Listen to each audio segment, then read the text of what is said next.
'Twas the night before Christmas, and all through the house not a creature was stirring, not even a mouse. The stockings were hung by the chimney with care, in hopes that St. Nicholas soon would be there. The children were nestled all snug in their beds, while visions of sugar plums danced in their heads. And Mamma in her kerchief, and I in my cap, had just settled our brains for a long winter's nap. When out on the lawn arose such a clatter, I sprang from my bed to see what was the matter. Away to the window I flew like a flash, tore open the shutters and threw up the sash.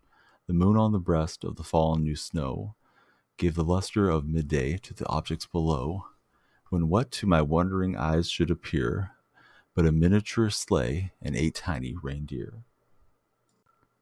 With a little old driver, so lively and quick, I knew in a moment that it must be St. Nick. More rapid than eagles, his courses they came, and he whistled and shouted and called them by name. Now Dasher, now Dancer, now Prancer, now Vixen, on Comet, on Cupid, on Dunder, on Blitzen, to the top of the porch, to the top of the wall, now dash away, dash away, dash away all. As dry as leaves before a wind hurricane, when they met with an obstacle, mount to the sky, so up to the house the coursers they flew, with sleighs full of toys, and St. Nicholas too. And then in a twinkling I heard on the roof the prancing and pawing of each tiny hoof.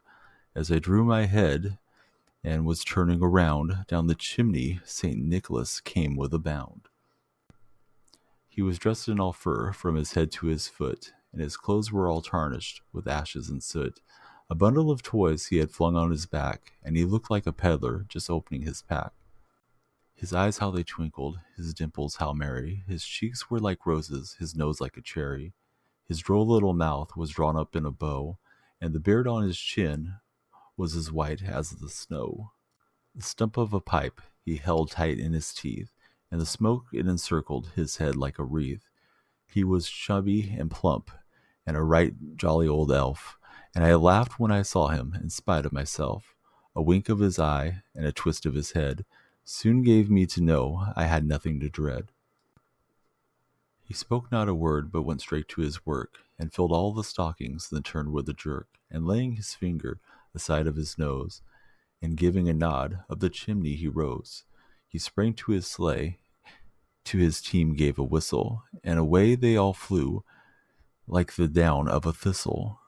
But I heard him exclaim, ere he drove out of sight, Merry Christmas to all, and to all a good night.